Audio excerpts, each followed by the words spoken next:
So hey guys, welcome back to my new video. जहाँ पर guys आज मैं टॉप 5 चैंपियन बैटल्स के बारे में बताऊंगा पूरे पोकेमॉन एनिमे में। तो चलो यार वीडियो को स्टार्ट करते। Number 5 Diantha versus Magnus.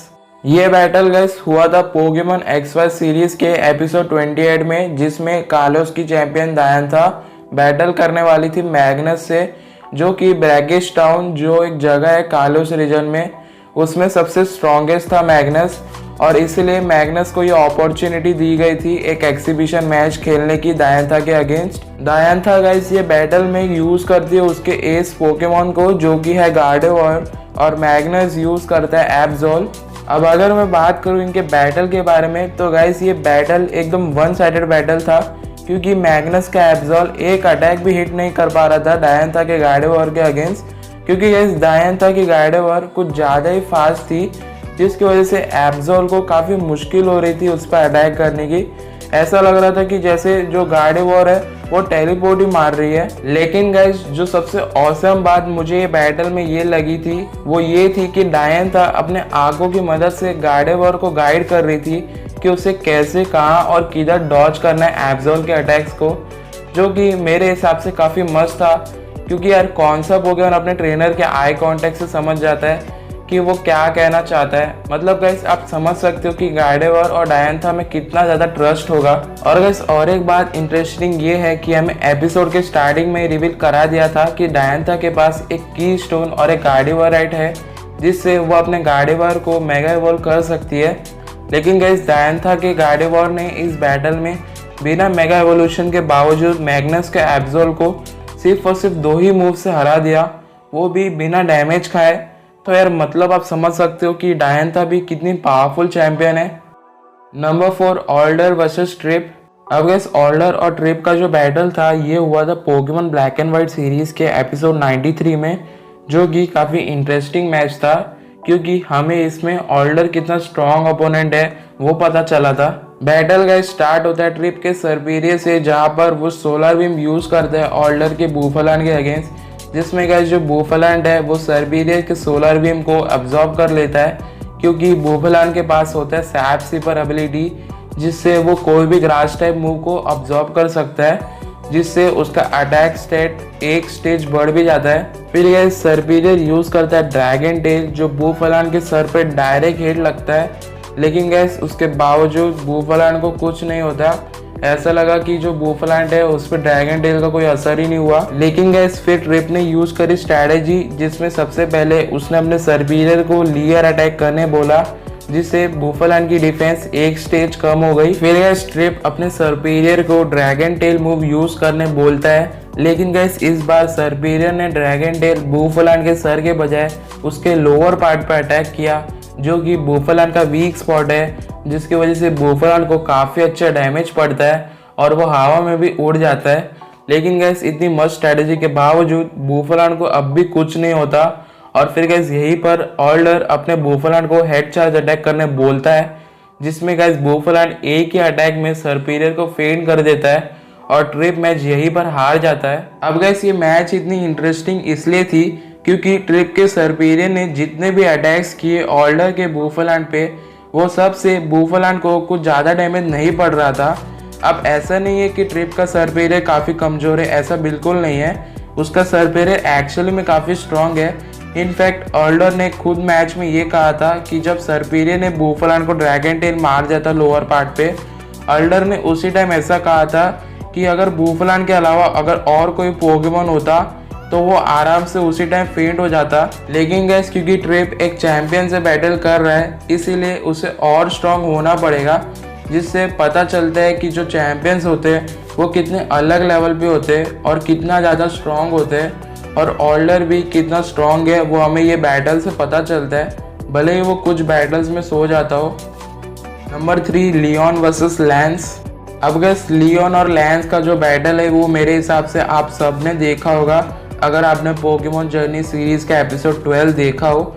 Obviously आप सब ने देखा ही होगा, क्योंकि पोकेमॉन जर्नीज हर कोई पोकेमॉन फैन देख रहा है। तो गाइस ये जो एपिसोड था वो एक्चुअली में काफ़ी अमेजिंग एपिसोड था, क्योंकि सबसे पहला ये कि हमें बहुत सालों के बाद पोकेमॉन एनिमे में लैंस को देखने को मिला है। दूसरा ये कि हमें गलार के जिम स्टेडियम्स के बारे में पता चला कि वो एक्चुअली में कितने बड़े होते हैं। तीसरा ये कि हमें वर्ल्ड कोरोनेशन सीरीज़ के बारे में पता चला और साथ ही साथ वर्ल्ड चैम्पियन लियोन के बारे में भी। और अगर हम बात करें बैटल की तो वो तो अमेजिंग था ही, वो एकदम अलग लेवल पे ही था। लैंस और लियोन का गैस जो बैटल था, इसमें ऐसा लग रहा था कि जो लैंस है उसके पास एडवांटेज है, क्योंकि उसका gyarados एक वाटर और एक फ्लाइंग टाइप का पोकेमॉन है और लियोन का चारिज़ार्ड एक फायर और एक फ्लाइंग टाइप का पोकेमॉन है। लेकिन ऐसा कुछ नहीं हुआ बैटल में, बल्कि दोनों ही पोकेमॉन एकदम बराबरी का मुकाबला कर रहे थे। जैसे gyarados dragon dance move use करके एक पावरफुल सा एक्वा टेल मारता है चारिज़ार्ड को, फिर उसके बाद एकदम पावरफुल सा एक आइस फैंग मारता है, लेकिन लियोन का चारिज़ार्ड उसे काउंटर करने के लिए फायर स्पिन यूज करता है, फिर एक पावरफुल सा सुपर इफेक्टिव थंडर पंच मारता है। एक तरह से दोनों ही पोकेमॉन एक दूसरे के मूव्स को काउंटर कर रहे थे, लेकिन जो मेन चीज थी जहाँ पर मैच पलटी और इंटरेस्टिंग बना दी वो ये थी कि लैंस और लियोन दोनों ही अपने gyarados और चारिज़ार्ड को डायनामैक्स और जाइगेंटामैक्स कर देते हैं। जहाँ पर लैंस का Dynamax gyarados max geyser move use करता है, लेकिन लियोन का जाइगेंटामैक्स चारिज़ार्ड उसी टाइम मैक्स लाइटिंग यूज कर देता है, जिसकी वजह से डायनामैक्स gyarados को डैमेज पड़ता तो है, साथ ही साथ उसका मैक्स गाइजर अटैक भी रुक जाता है। फिर गैस इसके बाद डायनामैक्स gyarados यूज करता है मैक्स स्ट्राइक, जो जाइगेंटामैक्स चारिज़ार्ड इजीली डॉज कर लेता है और फिर मैक्स एक्सट्रीम यूज कर देता है डायनामैक्स gyarados पे, जिसकी वजह से उसे काफ़ी डैमेज पड़ता है। और फिर गैस लास्ट में लियोन का जाइगेंटामैक्स चारिज़ार्ड उसका स्पेशल मूव यूज करता है, जो होता है जी मैक्स वाइल्ड फायर, जो कि लैंस का gyarados ब्लॉक करने की कोशिश करता है, लेकिन जी मैक्स वाइल्ड फायर उड़ के फिर से उसी को लगता है और फिर जो लियोन का जो gyarados है वो उसी टाइम हार जाता है और लियोन मैच आसानी से जीत जाता है। अब गैस ये बैटल मुझे इतनी इंटरेस्टिंग इसलिए लगी क्योंकि हमें पहली बार एक डायनामैक्स और एक जाइगेंटामैक्स बैटल दिखाया गया है पोकेमॉन एनिमे में। साथ ही साथ हमें चैंपियन लियोन कितना पावरफुल है वो भी हमें बताया गया इसी मैच में, क्योंकि लियोन एक बहुत ही पावरफुल ट्रेनर है और लियोन ने उसे टाइप डिसएडवांटेज के बावजूद एकदम आसानी से हरा दिया, जिससे पता चलता है कि लियोन ही वो अल्टीमेट ट्रेनर है जिससे अगर ऐश हरा देता है तो वो पोकेमॉन मास्टर बन सकता है। Number 2 Cynthia versus Paul. अब गए सिंथिया और पॉल का जो बैटल हुआ था वो हुआ था डायमंड एंड पर्ल सीरीज के एपिसोड 40 में, जहाँ पर हमें सबसे पहली बार एनिमे में सिंथिया का डेब्यूट कराया गया था। जहाँ पर गैस हमें एपिसोड में ऐसा बताते हैं कि सिंथिया कुछ रूइंस देखने को आती है पालगिया और डायलगा की। फिर गैस उसी टाइम पॉल आ जाता है और सिंथिया को चैलेंज कर देता है, वो भी एक 6v6 बैटल, जो कि गैस सिंथिया एक्सेप्ट कर लेती है चैलेंज और फिर बैटल शुरू हो जाता है। सिंथिया यूज करती है उसका पावरफुल गार्चम्प और पॉल यूज करते हैं चिमचार, जहाँ पर गैस चिमचार सबसे पहले यूज करता है फायर स्पिन, जो कि डायरेक्ट हिट लगता है गार्चम्प को, लेकिन गार्चम्प को कुछ ज़्यादा डैमेज नहीं पड़ता और फिर गार्चम्प डीक मूव यूज करके पॉल के चिमचार को एक ही मूव में हरा देता है। फिर गैस पॉल यूज करता है वीवाइल को, जहाँ पर वीवाइल यूज करता है ब्लिजार्ड, जो कि डायरेक्ट हिट लगता है गार्चम्प को, लेकिन गार्चम्प को ये मूव से ज़्यादा डैमेज नहीं पड़ता और फिर गार्चम्प ड्रैगन रश मूव यूज करके वीवाइल को भी एक ही मूव से हरा देता है। फिर गैस पॉल यूज करता है मर्क्रो को, जहाँ पर मर्क्रो यूज करता है हेज अटैक, जो कि गार्चम्प डॉज कर देता है और फिर मर्क्रो और गार्चम्प दोनों ही यूज करते हैं स्काई अटैक और गीगा इम्पैक्ट, जिसमें गैस दोनों पोकेमॉन के मूव्स की क्लैश होती है, लेकिन क्योंकि गार्चम्प का पावर ज़्यादा था इसलिए मर्क्रो एक ही अटैक में फेंट हो जाता है। अब गैस क्योंकि गार्चम्प ने गीगा इम्पैक्ट यूज़ किया है इसीलिए वो एक टर्न के लिए कुछ नहीं कर सकता, क्योंकि अगर तुम्हें नहीं पता गीगा इम्पैक्ट एक ऐसा मूव है कि अगर कोई पोकेमॉन ये मूव को यूज़ करता है तो उसके अगले टर्न में वो पोकेमॉन कुछ नहीं कर सकता, क्योंकि वो पोकेमॉन को रिचार्ज होना है। और गैस पॉल यही चीज़ का फ़ायदा उठा के अपने चौथे पोकेमॉन को बुलाता है, जो होता है टॉर्टेरा, और उसी टाइम गीगा ड्रेन अटैक करने को कहता है, जो कि डायरेक्ट हिट लगता है गार्चम्प को। फिर गैस पॉल यहाँ पर रुकता नहीं, पॉल टॉर्टेरा को फिर से उसी टाइम फ्रेंडशिप प्लान करने को कहता है, जो कि सबसे पावरफुल ग्रास टाइप मूव है, जिसे गैस गार्चम्प अपने फिन से आसानी से रोक देता है और फिर गार्चम्प एक पावरफुल सा ब्रिक ब्रेक मूव यूज़ कर देता है, जिसकी वजह से पॉल का टॉर्टेरा भी एक ही मूव से हार जाता है। और फिर गैस फिर टॉर्टेरा के हार के बाद पॉल अपना जो पांचों पोकेमॉन है वो निकालता नहीं, बल्कि वो सिंथिया से बैटल गिव अप कर लेता है, क्योंकि पॉल को लगता नहीं कि वो सिंथिया से जीत सके और ये बैटल यहीं पर ख़त्म हो जाता है। अब गैस एक बात मुझे पॉल की ये अच्छी लगी कि उसे पता था कि वो सिंथिया से जीत नहीं सकता और फिर टाइम नहीं वेस्ट करके उसने उसी टाइम हार मान ली और कुछ फालतू की कोशिश नहीं की। और भले ही लोग उसे देख रहे थे, उसने बिना शर्म खाए उसी टाइम अपनी डिफीट एक्सेप्ट की। लेकिन गाइस जो मेन रीज़न था मेरे इस बैटल को इतना पसंद करने का वो ये था कि पहला, सिंथिया जितनी गेम्स में स्ट्रांग थी उतना ही स्ट्रांग उसे एनिमे में भी बनाया है। जैसे कि इस गेम्स में उसका गार्चॉम्प एक्सट्रीमली स्ट्रांग है, एक तरह से एक मॉन्स्टर ही है। और उसी तरह हमें एनिमे में पता चला कि उसका गार्चॉम्प कितना स्ट्रांग है और पॉल के पोकेमॉन को वो कितनी आसानी से हरा दिया था। ऐसा लग रहा था कि पॉल के पोकेमॉन लेवल 1 के और सिंथिया का गार्चॉम्प लेवल 100 का। दूसरा रीज़न ये था गाइस कि तुम्हें तो पता ही होगा कि पॉल के कारनामे पहले कैसे थे चिमचार के अगेंस्ट। और यार ऐसे बेशरम बच्चे को इतनी बुरी तरह से हारते देख मज़ा तो आएगा ही। इसलिए गाइस ये बैटल को मैंने मेरी लिस्ट में नंबर 2 पे डाला है। Number 1 Ash versus Kukui. अब गाइस ये जो बैटल था ये हुआ था Pokemon sun and moon series के एपिसोड 141 में, जो कि यार मेरे हिसाब से हर कोई पोकेमॉन फैन देखा होगा क्योंकि ये मैच ऐश का अलोला लीग जीतने के बाद ही हुआ था, जो कि एक एक्सिबिशन मैच था जो कि गाइस 6v6 बैटल था और 3 एपिसोड तक चला था। और बात रही बैटल की तो ये बैटल के बारे में मैं बहुत कुछ बोल सकता हूँ, जैसे ऐश के टोराकेट और कुकी के इंसिडोर के बैटल के बारे में, जहाँ पर टोराकेट इंसिडोर का ब्लास्ट बॉन अब्जॉर्ब कर लेता है और बन जाता है ब्लास्ट टोराकेट।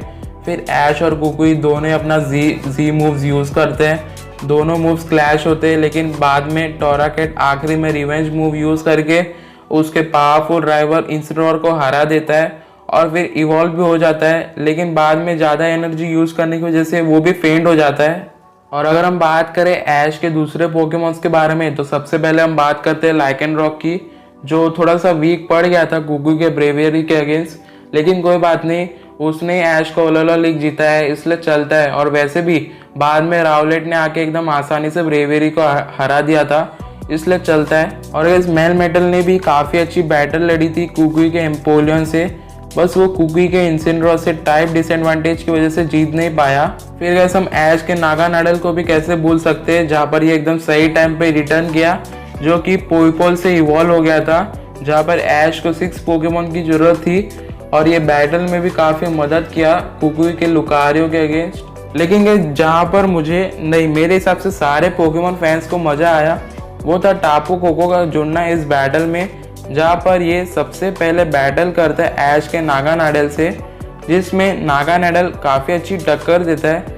लेकिन ऑफकोर्स एक अल्ट्रा बिस्ट और एक गार्डियन डीटी में एक गार्डियन डीटी ही जीतेगा ना। और फिर गाइस लास्ट में आता है हमारा पिकाचू, जो कुकी के एम्पोलियन के सामने अच्छा डैमेज दे नहीं पाता।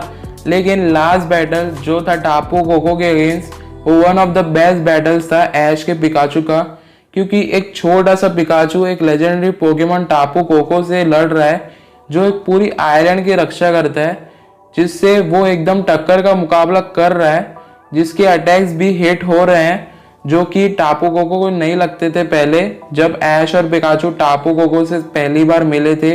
लेकिन अब पिकाचू का अटैक्स टापू कोको हिट कर रहे हैं और उसे डैमेज भी पड़ रहा है, जिससे पता चलता है कि पिकाचू कितना ज़्यादा स्ट्रांग हो चुका है। और लास्ट सीन तो अमेजिंग था ही, जहाँ पर कुकी और टापू कोको अपना जी मूव यूज़ करते हैं और ऐश और पिकाचू उनका जी मूव, जहाँ पर टापू कोको एक टाइटन बन जाता है और ऐश और पिकाचू अपना कामेहामेहा यूज़ करते हैं। लेकिन एंड में ऐश और पिकाचू मैच जीत लेते हैं और ये बैटल वहीं पर एंड हो जाता है। अब गाइस ये बैटल तो अमेजिंग था ही, लेकिन हमें थोड़ी क्रेडिट ऐश को भी देनी पड़ेगी, जो सही टाइम में सही जगह पर अपने पोकेमॉन को स्विच कर रहा था और एक ही पोकेमॉन पे नहीं टिका था। क्योंकि यार कुकी की टीम अगर देखा जाए तो एकदम स्ट्रॉन्ग टीम थी और ऐश की जीतने के चांसेस भी एक्चुअली में काफ़ी कम थे, लेकिन ऐश जीत गया। फिर भी गैस मुझे जानना था कि कुकी का लास्ट पोकेमॉन कौन सा था। जो भी हो वो एक मिस्ट्री रहेगी, लेकिन चलता है, हमें टापू कोको को बैटल करते हुए देखने को मिला, वो तो मस्त था ही। इसलिए गाइस ये मेरी लिस्ट में टॉप 1 पे आता है। सो गाइस बस यही था मेरे ये वीडियो, और अगर आपको मेरा ये वीडियो थोड़ा सा भी अगर अच्छा लगा तो आप मेरे वीडियो को लाइक कर सकते हो, चैनल पे नए हो तो सब्सक्राइब भी कर सकते हो। हम 800 सब्स के काफ़ी करीब है यार, तो प्लीज़ प्लीज़ प्लीज़ सब्सक्राइब करो और कमेंट करके ज़रूर बताना अगर तुम्हें इसका पार्ट 2 चाहिए तो। चलो अब मिलते हैं नेक्स्ट वीडियो में। Thanks for watching.